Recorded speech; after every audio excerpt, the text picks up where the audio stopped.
दिल्ली के एम्स में स्वदेशी वैक्सीन कोवैक्सीन का ह्यूमन ट्रायल शुरू हो रहा है। एम्स के डायरेक्टर डॉक्टर रणदीप गुलेरिया ने सोमवार को कहा कि कोरोना वैक्सीन का फेज 1 के बाद एम्स दिल्ली में फेज 2 का ट्रायल हो रहा है। ये एक निष्क्रिय वायरस है जिसमें मानव जीवन की रक्षा की जानी है। डॉक्टर रणदीप गुलेरिया ने कहा कि ट्रायल में हिस्सा लेने के लिए काफी लोगों ने रजिस्ट्रेशन कराया है। अभी तक 1800 वॉलंटियर्स ने रजिस्ट्रेशन कराया है। 2-3 महीने बाद इस फेज के रिजल्ट हमारे पास होंगे। वैक्सीन देने के बाद हम देखेंगे कि उस शख्स में एंटीबॉडीज विकसित हो रहे हैं या नहीं। भारत में कोरोना वायरस का कम्युनिटी स्प्रेड शुरू हुआ है या नहीं, इस सवाल पर शुरुआत से ही बहस जारी है। बीते दिन इंडियन मेडिकल एसोसिएशन ने कम्युनिटी स्प्रेड की बात की थी, लेकिन अब एसोसिएशन अपनी बात से पलट गया है। IMA की ओर से जारी बयान में कहा गया है कि जो बयान जारी है वो IMA हेडक्वार्टर का बयान नहीं है। जारी किए गए बयान में कहा गया है कि कम्युनिटी स्प्रेड को लेकर एजेंसी अपनी जांच के बाद ही किसी फैसले पर पहुंचेंगी। क्राउड सोर्स के डाटा से आधिकारिक डेटा का हिसाब नहीं लगाया जा सकता है। उत्तर प्रदेश में कोरोना मरीजों के होम आइसोलेशन को लेकर मुख्यमंत्री योगी आदित्यनाथ ने दिशा निर्देश जारी किया है। बड़ी संख्या में कोरोना के लक्षण रहित संक्रमित लोग बीमारी को छिपा रहे हैं, जिससे संक्रमण बढ़ सकता है। सीएम योगी आदित्यनाथ की ओर से जारी निर्देश की माने तो रोगी और उसके परिवार को होम आइसोलेशन के प्रोटोकॉल का पालन करना जरूरी होगा। वहीं कोरोना वायरस से बचाव के बारे में व्यापक जागरूकता अभियान चलाया जाएगा। राजस्थान में सियासी भूचाल जारी है। वार पलटवार का दौर जारी है। मुख्यमंत्री अशोक गहलोत ने सोमवार को सचिन पायलट पर अब तक का सबसे बड़ा जुबानी हमला बोला। सोमवार को अशोक गहलोत ने कहा कि हमने कभी सचिन पायलट पर सवाल नहीं किया। 7 साल के अंदर एक राजस्थान ही ऐसा राज्य है जहां प्रदेश कांग्रेस अध्यक्ष को बदलने की मांग नहीं की गई।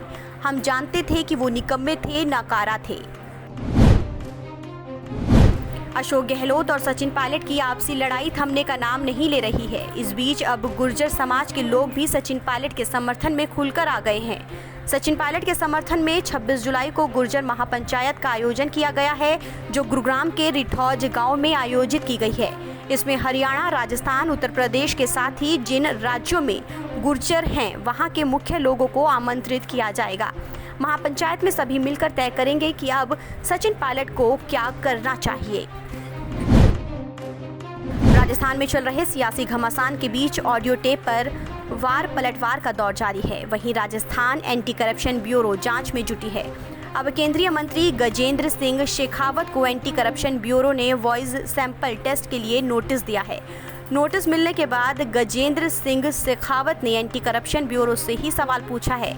उनका कहना है कि जांच एजेंसी पहले जांच करें और बताएं कि ऑडियो क्लिप का सोर्स क्या है और इसकी क्या प्रामाणिकता है। इस क्लिप को सरकार ने रिकॉर्ड कराया है या नहीं। चीन के साथ जारी सीमा विवाद पर कांग्रेस के पूर्व अध्यक्ष राहुल गांधी लगातार हमलावर हैं। वहीं बीजेपी अध्यक्ष JP नड्डा भी जवाब दे रहे हैं। JP नड्डा की ओर से सोमवार को कई ट्वीट कर राहुल को घेरा गया। बीजेपी अध्यक्ष ने लिखा कि हमने एक और बार राहुल गांधी के रिलॉन्च की फेल कोशिश देखी।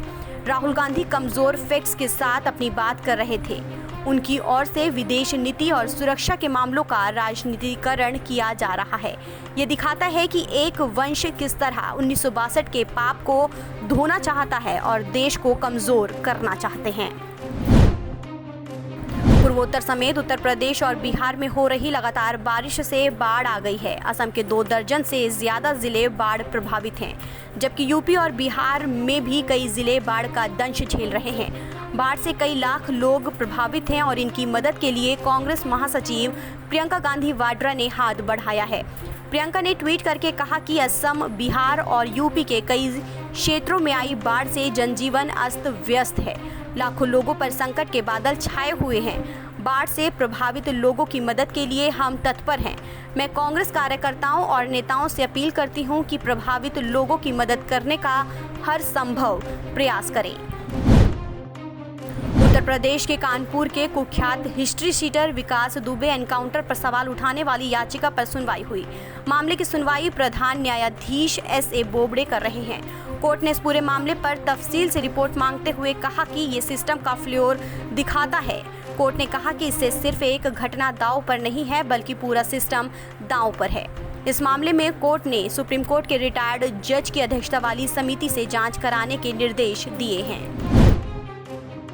हफ्ते के पहले कारोबारी दिन शेयर बाजार में अच्छी खरीदारी रही। सेंसेक्स निफ्टी दोनों ही बढ़त के साथ बंद हुआ। सोमवार को सेंसेक्स 379 अंक ऊपर और निफ्टी 97.75 पॉइंट की बढ़त के साथ खुला। दिन भर की ट्रेडिंग के दौरान सेंसेक्स 413 अंक तक और निफ्टी 116 पॉइंट तक ऊपर जाने में कामयाब रहा, लेकिन कारोबार के अंत में सेंसेक्स 399 अंक ऊपर 37,419 पर और निफ्टी 120 पॉइंट ऊपर 11,022 पर बंद हुआ।